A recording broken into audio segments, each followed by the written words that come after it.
And we are live with week 3 of the college football look ahead. You're here with the Overdue Sports Team. I am your host, Will Massa. To my left this time, as always, Jake Sawinski. If I sound insufferable today, it's because both my Wi-Fi and allergies are in the shitter. So I'm still here. It's fall. Ready to talk more college football. Yeah, it's killing me right now. We had a good week again last week. Yes, we did. Another 7-3 week. That moves our total on the year to, if my math is correct, 14-6. So we're putting together some pretty good stretches right now. Hopefully that continues through the entire season. I am notorious for being mediocre in the back half of the season until we get to bowls. So hopefully we continue this string and hopefully you guys have tailed along with us and at least hit a couple of these picks with us. Mm-hmm. I'd like to disclose Saturday I went 15-12. I sprayed the board. It was a complete marathon. If I just stopped before the night games, it would have been like pretty solid day. 15-12 is not bad. It's up like 2 units, but it's not bad. I was not bad just at all. at home and I watched football for like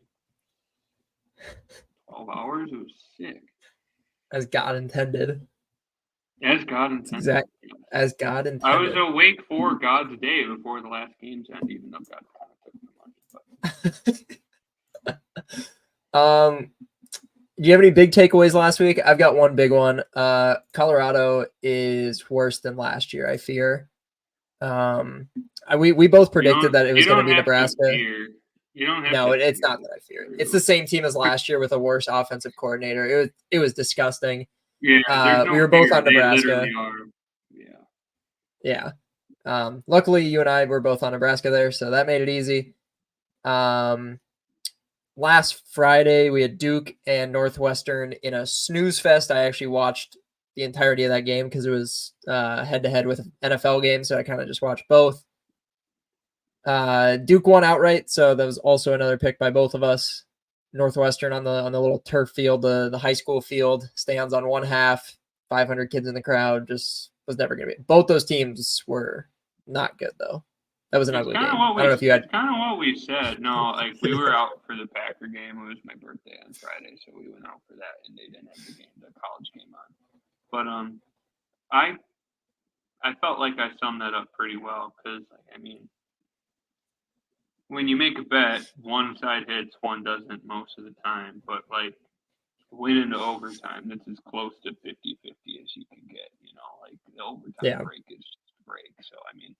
I said it like you could make an argument for either team, and through 60 minutes of football, that was the case. So felt pretty good. I ended up playing Duke, so came out on the right side of that one.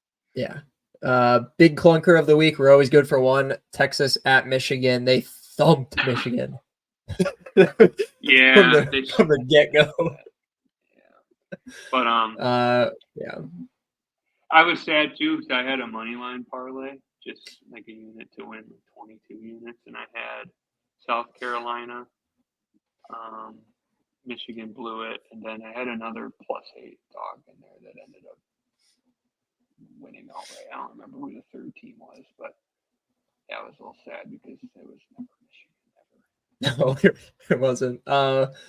Oklahoma State at Arkansas. We also nailed this one on last week's show. We talked about it when it was at 7.5, and we both agreed I would not play at anything more than 8. They won by 8. I think at the current line it was 10. I think we both agreed that there was no point of playing it at -10, and it proved to be correct. So Arkansas covered. I played Arkansas. Yeah. Oh, you played Arkansas. I had Oklahoma State -7.5. Didn't play it at 10 because obviously that didn't hit, but. So depending on what number you got, you either hit it or you were late to the party, and you probably hit Arkansas because 3 points of movement is too much to play the favorite. Baylor at Utah. Cam Rising gets hurt again. Big surprise. I mean, it's just tale as old as time right there. They covered the 14.5, I believe. Baylor scored in the second half and made it like Baylor covered. Did they really? Yeah. No, that's not true. Yes, it is. I played Baylor. At what number? 12. Oh, they did. I was wrong. Okay, so they did not cover the 14.5. My math was incorrect. Utah did not score in the second half thanks to Cam Rising going down. So just kidding. I was wrong on Utah. Jake was right on Baylor. Iowa and Iowa State, it should have, I mean, it was Iowa until it wasn't. Like, I feel like we both kind of said there's no point of playing this one, but it was Iowa. You played Iowa State? Iowa State. Yeah. Well, it was really unfortunate because I didn't play Iowa State money line. I played Iowa State plus 2.5, under 36.5. I was really rooting for that missed field goal because I would have got both of them by the hook. That would have been really cool. But, yeah, well, like, I still feel the same way as when we talked about it on Wednesday. Like, it's an Iowa State line, and, like, there's no reason to play Iowa just because the line's wrong. But, like, Iowa's going to win probably just because it's a ton of history. And I was thinking about it. I'm like, you know what? I'll take a little gamble on it. It's the same style game. That line was just really good. Really well-constructed line. Yeah. Turned out to, I mean, and that was a long kick too. That was like 52 yards. So like, oh yeah, I feel like 6 times out of 10 he misses that. College kickers. Yeah. Notoriously bad at anything outside of 45 yards. So it's like 2-unit swing, but that's all right. Yeah. We already touched on this one. It was always Nebraska. It was never the Buffs. Unfortunate game for me to watch. I turned it off at halftime. There was no point. There was no fun in watching that game. I didn't watch it. There was no point. And then Shedeur Sanders came out after the game and said, I don't have any help. But he threw a pick 6 at the goal line on a screen pass that had no chance. Threw it right to the defender. So not all on your other guys. I mean, there's no O-line there, but it's certainly, I think he processes plays really slow. He doesn't really throw the ball away. He'll just scramble until he gets sacked. And like in his defense, he has no time, but it just seems like it's just slow processing plays. And he just doesn't have enough time to be slow. I mean, you can translate this to the NFL too. I mean, that was Caleb Williams. Like, he didn't seem slow. You know what I mean? The only thing is, like, he took that 20-yard sack in the first half. It's stuff like that. Like, you can't get away with that stuff in the pro level. And like, if you're struggling to, make Superman plays in college, maybe you're not as talented as. Yeah, I agree. I think we were on split decision on Texas Tech and Washington State. I was on Washington State here, and they thumped Texas Tech. I actually think you gave it out as like same logic as the Iowa State game. Like, there's no reason. Like, it's a Texas Tech line, but I liked Washington State there. They thumped them. I played the under. That's all I did in that game. I just played the under, and it was a little close. Like, Texas Tech was so far behind, like, it didn't really matter. But I think they made it. I think they won the second half, if I'm not mistaken. Yeah, they may have. I didn't watch the second half. I mean, they were beating them up pretty good. In the first half, So like, it's not saying anything. But I said it was a Texas Tech line, but I'm not. Yeah. Let's jump into this week. Starting tonight. Tonight is Thursday, September 12th. We got Arizona State going to Texas State, where the Bobcats, when we released this line, was plus 1.5. Texas State is now laying 2.5. The line, I mean, it moves across 0. I'm always inclined to take the original favorite. Arizona State appears to be public at plus 2.5, but as the original favorite, I tend to always lean that way. I'm going to go with the Sun Devils here at plus 2.5. What do you got? Yeah, same thing. I mean, I think you stole that vernacular from me. I've said that plenty of times, but that's okay. It's a wise thing to do a lot of the time. But yeah, you mentioned it earlier too. Like 3-4 points of steam is a little too much, and especially across 0. Like, I mean, yeah, it's very obviously a Texas State line. It's like, okay, you're playing a SWAC team. Like, Arizona State looks much improved from last year. I mean, they were bottom tier garbage last year. But they look a lot better, and it was a pretty big ass kicking in that Mississippi State game. Unfortunately, I was on stage last week, but I think that line is like an obvious. It's like too obvious. You know what I mean? Yeah. So I mean, I agree. Here. Plus, I would agree. Pushing to tomorrow. Sticking with Arizona, we have the Wildcats heading to the Little Apple, Manhattan, to take on Kansas State. Kansas State is laying 7 points here. I'm on Arizona on this one. And part of it is probably just because I'm fond of what they were last year and it's not the same team. I think this is going to be a close game. I think 7 might be a perfect number, to be honest with you. And to me, this number feels like a 50-50 coin flip right on the touchdown mark. I'm inclined to take the points here with Arizona. What do you think? I mean, I think that number could be about right. I mean, Arizona was good last year, and I think that's kind of what people are going to remember. Like, how high-powered that offense was, running the ball, passing the ball, whatever they wanted to do. I just think the public's going to be all over Arizona. So that, to me, would, okay, Kansas State. But public wins, too. It's kind of about thinking through other angles. So not sure yet. I mean, I would lean K-State or the under here, but guess I'll have to think about it a little more. Yeah. Saturday, our home state, the Badgers, the Alabama Crimson Tide no longer have the boogeyman as head coach. The Crimson Tide are laying 16.5 against the Badgers. There's no reason to take the Badgers here. Yeah, there is. I'll be down the street from the stadium. You think so? Yeah, I'm going to do it, and I'm going to be mad when it doesn't happen. Yeah. I bet Wisconsin both. No, I did not bet them against Central Michigan. I bet them last week, and they struggled with South Dakota. I mean, they could have scored at the end to cover, but time ran out. But I'm not whining about, they didn't score, cover my spread, and give me a unit. It's like they struggle with bad teams. And I said Central Michigan or Western Michigan, whoever they played week 1, looked okay, right? They lost by 1,000 to Ohio State. It's like, just take care of business. But I'm going to do it. I'm going to be pissed when I do it. But that's just me being a fan. It's like, I wouldn't recommend taking that. We got a lot of split decisions this week. I'm going to be on Bama. I think there's no reason. This isn't a game that I would bet personally. I just think there's no reason to take Wisconsin here based on how they've looked. And it's kind of exactly what they did last year through the first 2 weeks. They struggled with Buffalo in the first week, and then they struggled with Georgia State in the second week. And they just cannot put away the bad teams. Anytime the Badgers lay double digits, I always take the dog. Yeah, it's just a system play. They never cover. 16.5 is a lot of points. This is not the same Alabama team. No, that's what I was going to say. It's not like Bama's looked much better either. They were struggling. Yeah, it's not Nick Saban. This play, it's going to be bumping. I know it's already sold out. The atmosphere is going to be crazy here. Yeah, it'll be interesting for sure. I just think there's no reason to take the points there. No, I'm going to, but I wouldn't do it, but I'm gonna do it.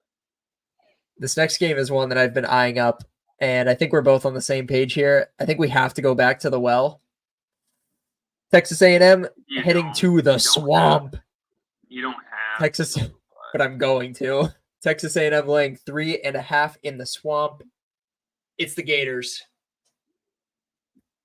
Chomp chomp. Plus 3.5. We got burned on it in week 1. It's probably not, but I'm going to do it as well. We got burned on it in week 1. Everyone's probably down and out on Florida. Miami thumped them. Texas A&M has looked solid so far. I mean, they held up with Notre Dame. Line looks a little bit short. It's moving towards Florida a little bit. I believe it opened at 4.5. It's now at 3.5. I'm probably going to be on Florida here as well. It just has to happen. It sucks, but yeah,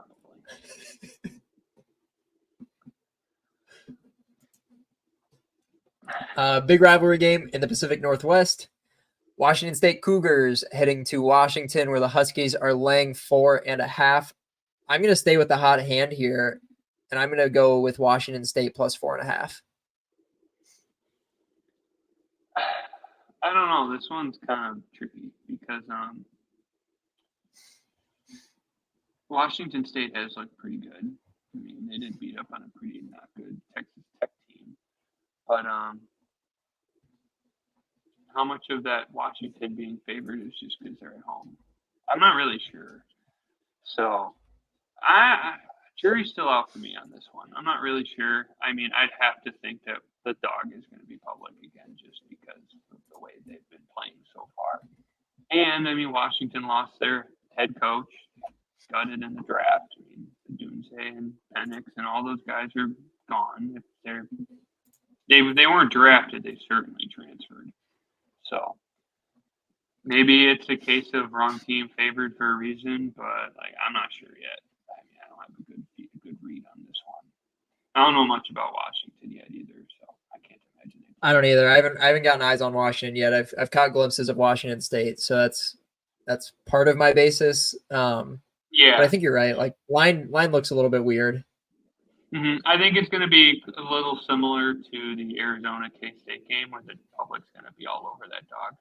But I think, for me in any way, it's like Washington State is more likely than Arizona. Like I think Arizona is inflated because it's going to be a purple game. I don't know if the purple team's going to come through in this one, but I'm leaning that way, but I'm not really convinced yet. Another big rivalry matchup. West Virginia is headed to Pitt to take on the Panthers.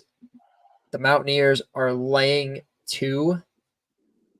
This line is very confusing for me. I mean, you and I were both liked West Virginia against Penn State in week 1. They never stood a chance. Penn State steamrolled them, and they played Albany last week, so I'm not really putting any stock in that game.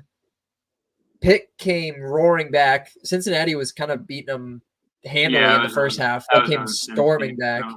That was annoying. Yeah, and obviously they thumped Kent State in week 1. This is another line where I just don't get it. I'm going to take the points here with Pitt at home. Big rivalry game. West Virginia, I think, is not as impressive as they were supposed to be. I don't know if that's just me putting too much stock into them getting steamrolled by Penn State. I don't know if Penn State is super for real yet. And Pitt has just played better competition to this point. I think they're going to be ready for it. I'm just going to go back to the well. I mean, that's probably for me, it's probably West Virginia. Like, just the way Pitt Miracle won last week. That is true. That is true. Business winning that game. Like, that is 100%. Get first down. You get first downs. Like, it's really easy to just not lose. Yeah. It's not like pro ball. It's college football. Like, just get 3 yards. But you could literally run the ball 3 yards play down the field. Every play. Yeah. Never punt. Like, just run the damn ball. Yeah, that was frustrating to watch because it's like, guys, just stay on the field. But, yeah, I like to fade teams the week after they do some stupid shit and end up winning somehow. So, I mean, like, I watched pretty much that whole game practically. Pitt had no business winning that game. So. Yeah, that's definitely the hardest game I struggled to figure out. I still don't know what I really feel about it. I'm leaning Pitt as of right now, but it's just a odd game. The line looks odd. I just can't figure it out. Oh, it's odd because Pitt looks really easy. Yeah, that's true. Sticking with the rivalry theme, big one in the Rocky Mountain Showdown. The Colorado Buffaloes are laying 7 points in Fort Collins against the CSU Rams. I got to take the Buffs -7. The last year's game was just such a shit show, and I know it's going to be like CSU spot. That place is going to be bumping. It's going to be a revenge spot in that kind of sense, the way that it went to like quadruple overtime, crazy game in the spotlight. But I just think Colorado needs a get-back spot. They haven't looked good at all yet. Colorado State is worse than they were last year, and they were not good last year. Mm-hmm. It's got to be the Buffs -7. Yeah, I'd agree with that one, just because I think the narrative is finally starting to turn with Colorado, and like I think people are starting to realize, like, hey, I don't care who coaches there or who their quarterback is, this team's not good. So I was surprised to see 7. Like, if this was 3 or 4, I would be thinking Rams here, but I think it's a good spot to buy Colorado. Yeah, I'd agree, especially after last week, especially the way they looked at Nebraska. Mm-hmm. One game that wasn't on our list that I wanted to talk about, a weird one. UCF is heading to TCU, where the Horned Frogs are catching 2.5 points. Golden Knights laying 2.5. UCF has only played 1 or 2 games to this point. They beat up on New Hampshire in week 1. They played Sam Houston last week, and you got TCU. This is a weird line. TCU is also 2-0. They played LIU, and they beat Stanford in that weird one where Stanford probably should have won that game, to be honest, and they ended up winning thanks to just a weird game overall.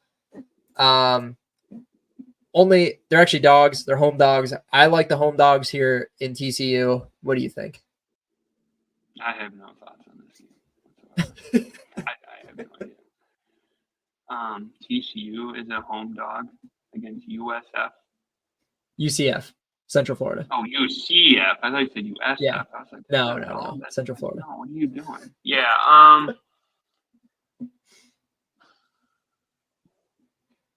I'm just trying to think. I didn't look at that line yet. I don't know. To me, TCU looks like an easy snag there, but I don't think they're all that good. USF or UCF, idiot, has looked pretty good so far. I would have to say. I don't remember. They beat the piss out of somebody week 1, and I don't know what they did last week, if they even played. But yeah, I don't know. I have nothing intelligent to add there. You got any more games on the slate you want to go through? Yeah, just one. It's not like going to be a good game. Notre Dame and Purdue. I'm taking Notre Dame. I might alt spread them. That's -10, correct? They're laying 10.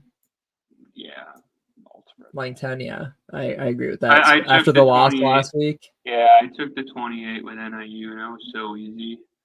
They're gonna be pissed off. And like Riley Leonard hasn't really looked all that good. Look mobile, but like throwing the ball has been a bit of a struggle. And NIU's good. Like they'll compete, and like they'll be good in their conference. But if they have any bye games like that, they'll compete. They've been trending up the last couple of years. The coach they have is really good.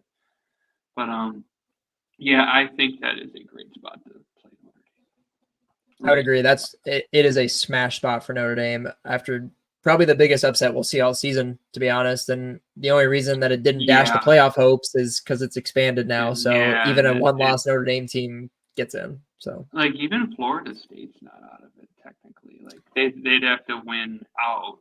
Like you can't get that third one, but with 2 losses, you could sneak in at like 8 to 12 for sure. I think there's going to be a couple 3-loss teams. There might be a couple 3-loss teams. Well, not in, but like I think there's going to be a 1 3-loss team, and there's going to be a handful of 3-loss teams that are vying for that final spot. Like you might get like a really good 3-loss team with a weak schedule 2-loss team. I think there's going to be some funky stuff that happens. I don't think so. Just because those 3-loss or those 2-loss teams that are on the bubble will have to have a gauntlet schedule. Like they'll have to be a Power 5 team. Like a Power 5 team would be in contention, but like mid-majors or like Power 8s will have like your Mountain West or your Sun Belt will have a chance. But if they lose 2 games, like that's it.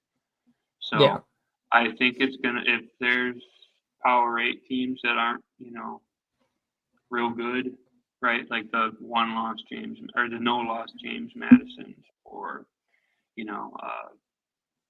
a team like that. I don't think there's just too many good enough Power 4, I should say, Power 4 teams to get in there. I don't think we'll see a 3-loss team. Like the good teams won't lose 3 times.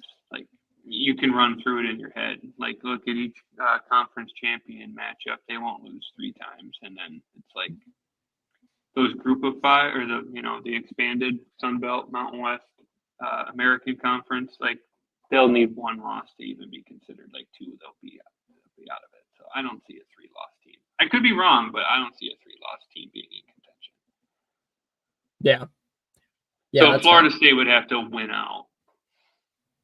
Like they to have a chance.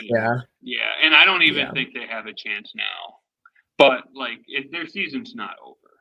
It's definitely not over. I mean, if things shake out their way, they could be that 10 to 20 range. Like get their good graces back. But realistically, 2 is it, and having 2 losses is especially when Yeah, you're no kidding. preseason rate. Like, what were they ranked? 4 or 5? They were in the top 10. I know that for sure. Yeah, I don't remember exactly where, but yeah, not a good start. But I mean, you can go through each conference, right? Like each conference has legitimate contenders, 2-3 teams that are going to be jockeying for a spot. Like SEC, you've got Alabama, Georgia. LSU will be in the mix. Tennessee will be in the mix. They look Tennessee, good. Maybe their offense kind of stinks. But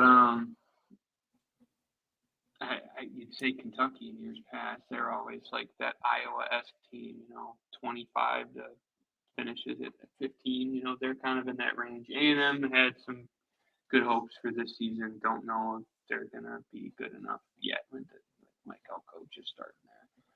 Big 12, you got Utah, you got TCU. How can we forget about fucking Texas?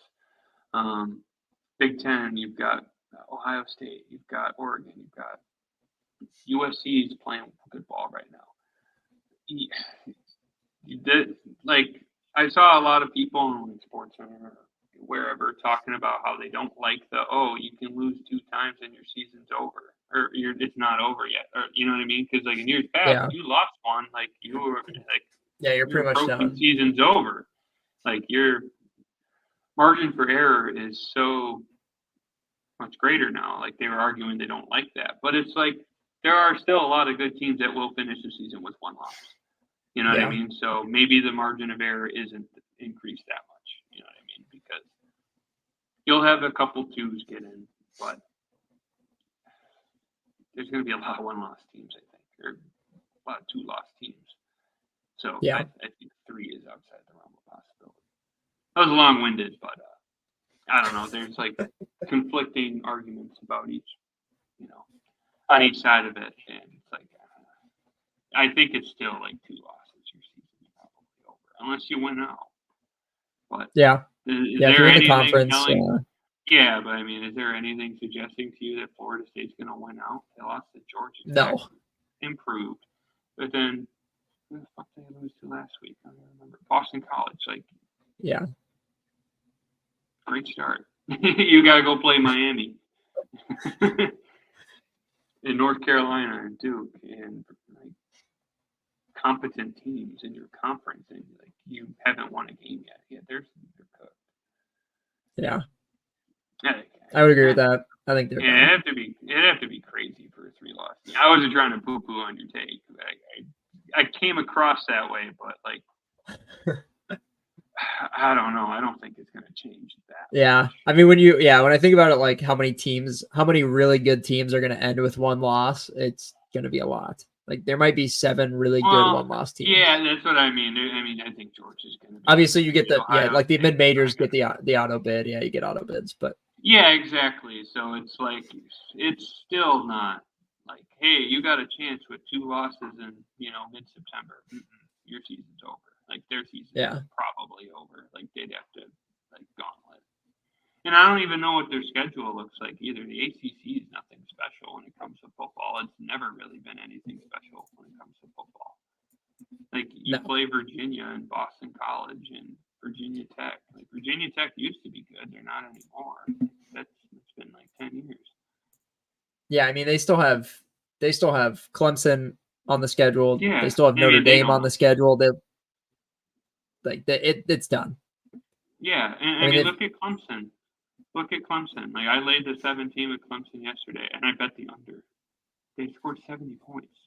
Like everyone's like, "Oh, Clemson stinks." No, they don't. Like they're still really good. Like they played Georgia, it's the best team in the country.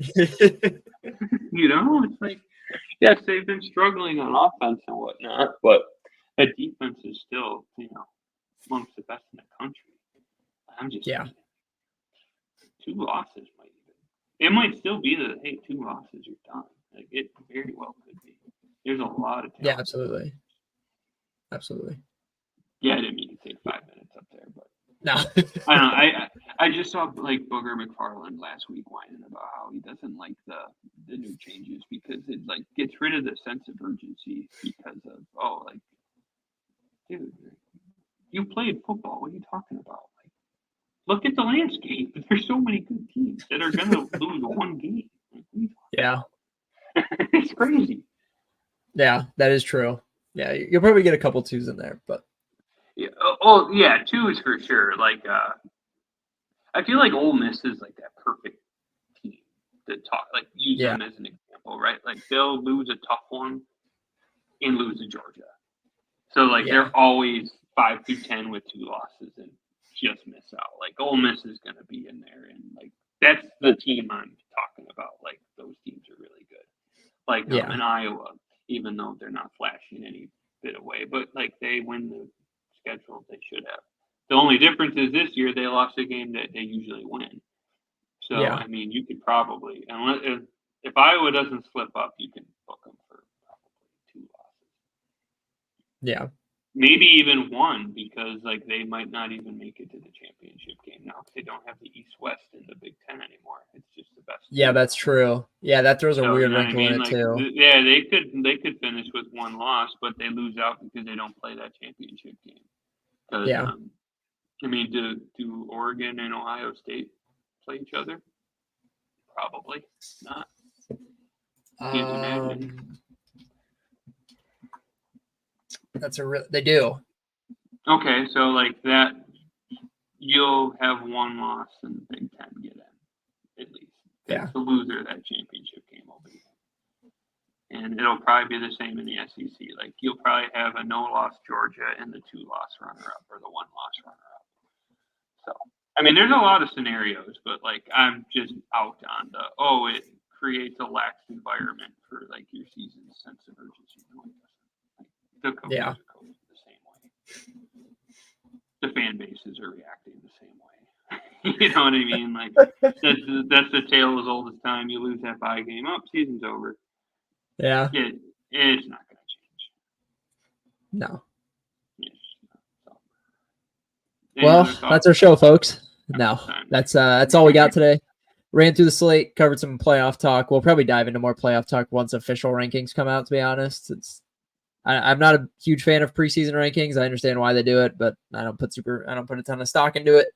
But we'll definitely get some. Yeah, we'll definitely get some playoff talk in as we get a little bit closer to that season or to that part of the season. And so look forward to that. Stay tuned for next week. Follow us on Twitter @Overdue Sports, and we will see you next week.